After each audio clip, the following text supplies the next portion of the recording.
केवल एक business group नहीं बल्कि देश के भरोसे का नाम है। और आज हम टाटा ग्रुप की अमेजिंग सक्सेस जर्नी को भी शुरू से जानने वाले हैं। दरअसल यह सिर्फ एक प्राइवेट कंपनी की कहानी नहीं बल्कि 200 सालों के एक ऐसे लेगेसी की कहानी है जिसने इंडियन बिजनेस का चेहरा बदल दिया। टाटा ग्रुप ने देश को वो सब कुछ दिया जिसकी देश को जरूरत थी। देश का पहला steel plant, luxury hotel, hydro power plant, पहली एयरलाइंस, पहला कैंसर हॉस्पिटल और इसके अलावा भी बहुत कुछ। और दोस्तों, कहानी की शुरुआत होती है आजादी से लगभग 100 साल पहले, जब गुजरात के नवसारी में एक पारसी परिवार रहता था, नुसरवानजी टाटा और उनकी वाइफ जीवनबाई। नुसरवानजी अपने गांव से मुंबई जाकर कॉटन ट्रेडिंग का बिजनेस करते थे। 1839 में जब उनके इकलौते बेटे जमशेद जी टाटा का जन्म हुआ तो उनकी परवरिश और पढ़ाई पर भी उन्होंने काफी ध्यान दिया। वैसे तो जमशेद जी का बचपन नवसारी में ही गुजरा था, लेकिन 14 साल की उम्र में ही वह मुंबई आकर अपने पिता के बिजनेस में हेल्प करने लगे। और एल्फिंस्टन कॉलेज से ग्रेजुएशन करते समय केवल 16 साल की उम्र में ही उनकी शादी हीराबाई से हो गई, क्योंकि चाइल्ड मैरिज उस दौर में एक आम बात हुआ करती थी। 1858 जब जमशेद जी 19 साल के थे और हमारा देश अंग्रेजों का गुलाम था। उस समय अमेरिका कॉटन का सबसे बड़ा प्रोड्यूसर देश था और अंग्रेज ज्यादातर कॉटन अमेरिका से ही इम्पोर्ट किया करते थे। लेकिन उसी दौरान अमेरिका में सिविल वॉर शुरू हो गया और वहाँ से कॉटन की सप्लाई बंद हो गई, जिसका असर यह हुआ कि इंडिया में कपास की डिमांड कई गुना बढ़ गई और जमशेद जी अपने पिता के साथ कॉटन ट्रेडिंग के बिजनेस में पूरी तरह उतर गए। उनके पिता बिजनेस में नई टेक्नोलॉजी को काफी जरूरी मानते थे और इसलिए उन्होंने टेक्सटाइल इंडस्ट्री को समझने के लिए जमशेद जी को दुनिया के कई अलग अलग देशों में भेजा, जिसका नतीजा यह हुआ कि जमशेद जी ने यूरोप,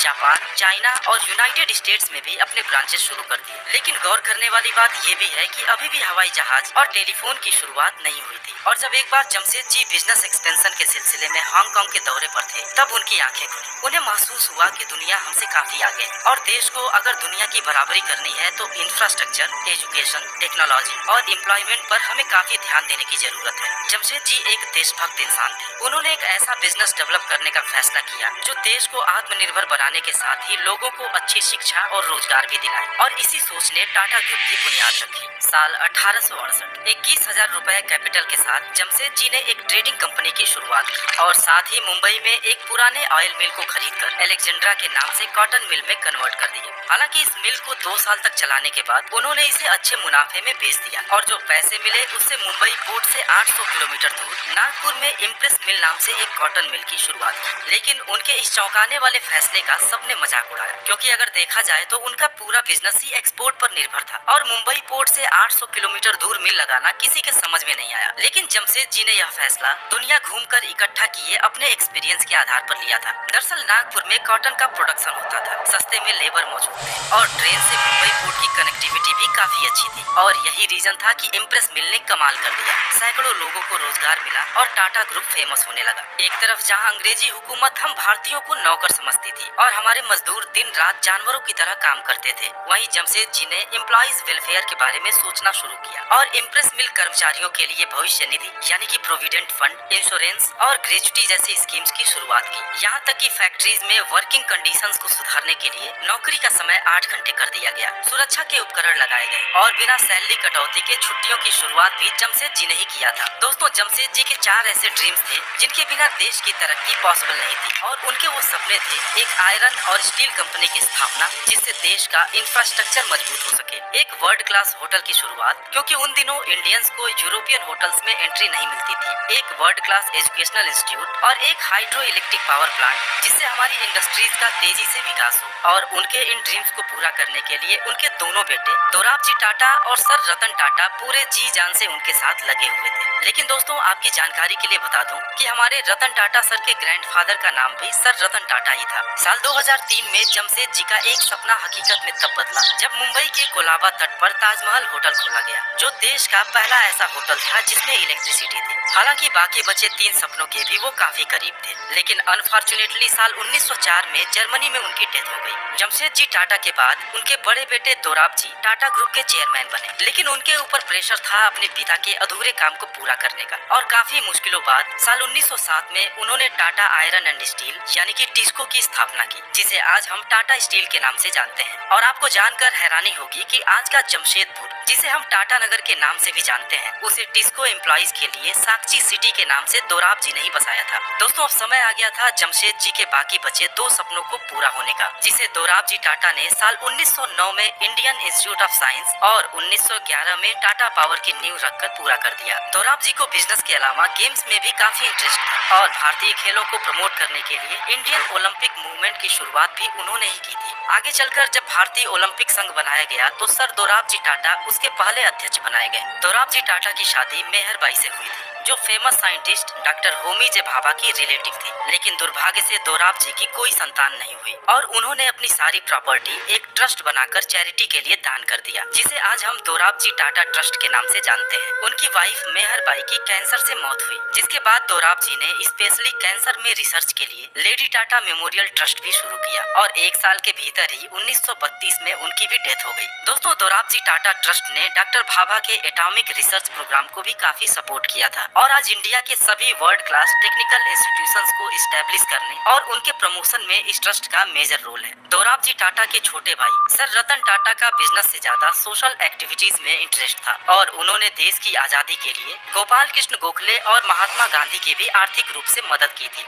एक बार तो जब मोहनजोदड़ो और हड़प्पा की खुदाई फंड की कमी की वजह से रुक गई थी तो सर रतन टाटा ने पैसे देकर फिर से शुरू कराया था और इन्होंने भी अपनी पूरी संपत्ति परिवार को देने की बजाय एक ट्रस्ट बनाकर उसमें दान कर दिया, जिसे आज हम सर रतन टाटा ट्रस्ट के नाम से जानते हैं। दोराब जी के बाद टाटा ग्रुप की कमान सर नौरोजी सकलतवाला को दी गई। दरअसल जमशेद जी टाटा उनके मामा थे और उनके ड्रीम्स को पूरा करने में सकलतवाला ने दोराब जी टाटा के साथ मिलकर दिन रात कड़ी मेहनत की थी। और आपको जानकर हैरानी होगी कि टाटा ग्रुप में नौरोजी सकलतवाला के कैरियर की शुरुआत मुंबई के स्वदेशी मिल से 50 रुपए महीने की सैलरी पर एक क्लर्क के रूप में हुई थी। सकलतवाला को कंपनी की कमान उस समय सौंपी गई जब दुनिया मंदी की चपेट में थी। उन्होंने कंपनी की ग्रोथ को बरकरार रखा, लेकिन साल 1938 में हार्ट अटैक से उनकी मौत हो गई। और दोस्तों, अब हम बात करेंगे टाटा ग्रुप के अगले और सबसे क्रांतिकारी लीडर जे.आर.डी. टाटा के बारे में, जिन्होंने टाटा ग्रुप को दुनिया के हर कोने में पहुंचा दिया। 50 सालों तक वह टाटा ग्रुप के चेयरमैन बने रहे और $100 मिलियन और 15 कंपनीज के टाटा ग्रुप को $5 बिलियन और 95 कंपनीज का ग्रुप बना दिया। वह देश के इकलौते इंडस्ट्रियलिस्ट थे जिन्हें भारत रत्न से सम्मानित किया गया। असल में जे.आर.डी. जी के टाटा ग्रुप का चेयरमैन बनने का किस्सा भी बड़ा दिलचस्प है। दरअसल उनके पिता रतन जी दादा भाई टाटा जमशेद जी टाटा के कजिन थे और उनकी माँ सुजैन फ्रांस की रहने वाली थी, इसलिए उनका बचपन भी फ्रांस में ही बीता। और जब गवर्नमेंट के रूल के हिसाब से उन्हें 1 साल आर्मी में काम करना पड़ा तो उन्हें बड़ा मजा आया और उसी नौकरी को वह आगे भी जारी रखना चाहते थे। लेकिन उनके पिता ने साल 1925 में उन्हें इंडिया भेज दिया। जे.आर.डी. टाटा इस उम्मीद से इंडिया आए कि घर की कंपनी है और किसी बड़े पोजीशन पर काम करने को मिलेगा, लेकिन टाटा ग्रुप में परिवारवाद की कोई जगह नहीं थी। उन्हें बिना सैलरी के एज अप्रेंटिस काम पर लगाया गया और धीरे धीरे उनके अंदर भी देश प्रेम और समाज के लिए कुछ करने का वही भाव पैदा हुआ जिसकी शुरुआत जमशेद जी ने की थी। और साल 1938 में सिर्फ 34 साल की उम्र में टाटा ग्रुप की कमान उनके हाथ में आ गई। जे.आर.डी. टाटा की जिंदगी रोमांच से भरी हुई थी। वो कहते थे कि जिंदगी को थोड़ा खतरनाक ढंग से जीना चाहिए।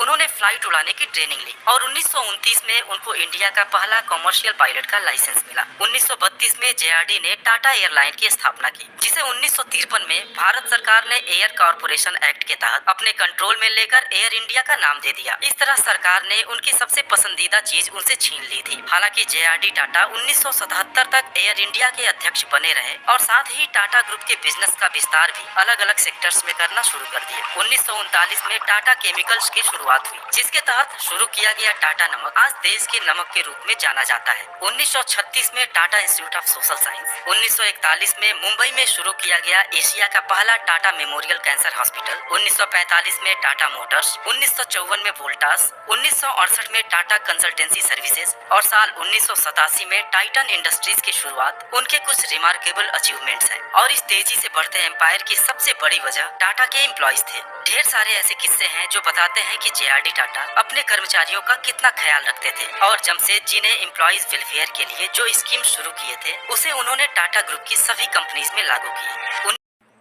1991 यह भारत में इकोनॉमिक लिबरलाइजेशन का साल था और गवर्नमेंट ने फॉरेन कंपनीज के लिए इंडियन मार्केट को ओपन कर दिया था, जिसका नतीजा यह हुआ कि कंपटीशन की वजह से टाटा ग्रुप मुश्किल दौर से गुजरने लगा और कर्ज का बोझ बढ़ता चला गया। फिर रतन टाटा सर टाटा ग्रुप के चेयरमैन बनाए गए और बागडोर संभालते ही सबसे पहले उन्होंने टाटा के कोर बिजनेसेस पर ध्यान देकर उसे मजबूत किया और फिर दुनिया की बड़ी बड़ी कंपनीज का एक्विजिशन करना शुरू कर दिया। साल 2000 में टेटली, 2007 में कोरस ग्रुप, 2008 में जगुआर और लैंड रोवर का एक्विजिशन कर उन्होंने दुनिया को हैरान कर दिया। बिजनेस में अपना झंडा गाड़ने के साथ ही उन्होंने टाटा परिवार की परंपरा को आगे बढ़ाते हुए टाटा ट्रस्ट का निर्माण किया, जो आज देश की लार्जेस्ट चैरिटी ऑर्गेनाइजेशंस में से एक है। 2012 एक सिलेक्शन कमेटी के जरिए साइरस मिस्त्री को टाटा ग्रुप का अगला चेयरमैन बनाया गया। और आपकी जानकारी के लिए बता दूं कि रतन टाटा सर के सौतेले भाई नोवेल टाटा की शादी साइरस मिस्त्री की बहन से हुई थी। इस तरह से अगर देखा जाए तो रतन सर और साइरस मिस्त्री में जीजा और साले का रिश्ता था। हालांकि टाटा का मैनेजमेंट बोर्ड साइरस मिस्त्री के कामकाज से सेटिस्फाई नहीं था, इसलिए रतन टाटा सर कंपनी के मामलों में सक्रिय रूप से भाग लेते रहे और साल 2016 में साइरस मिस्त्री को टाटा ग्रुप के चेयरमैन पद से हटा दिया गया। उसके बाद 2017 में नटराजन चंद्रशेखरन को टाटा ग्रुप का चेयरमैन बनाया गया, जिन्होंने 30 सालों तक टीसीएस में काम किया था और आज भी टाटा ग्रुप उनके लीडरशिप में ही तेजी से आगे बढ़ रही है।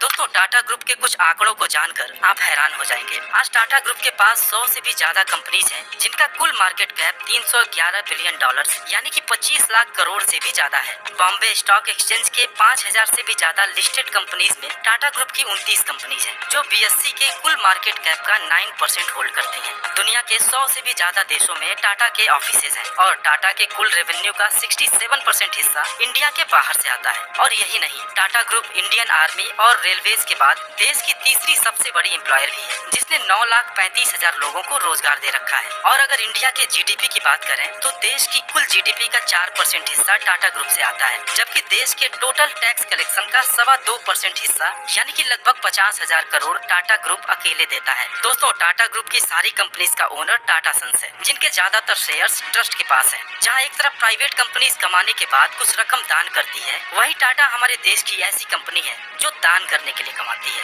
टाटा ऐसी कंपनी है जिसने अपनी तिजोरी भरने से ज्यादा देश को संपन्न बनाने और एम्प्लॉइज के वेलफेयर के लिए काम किया है। तो दोस्तों, उम्मीद है कि टाटा ग्रुप की विरासत और फैमिली हिस्ट्री के बारे में आपको कुछ जानकारी मिली होगी। आगे के वीडियोस में हम टाटा ग्रुप की कंपनीज और बिजनेस एम्पायर के बारे में और भी बहुत कुछ जानने वाले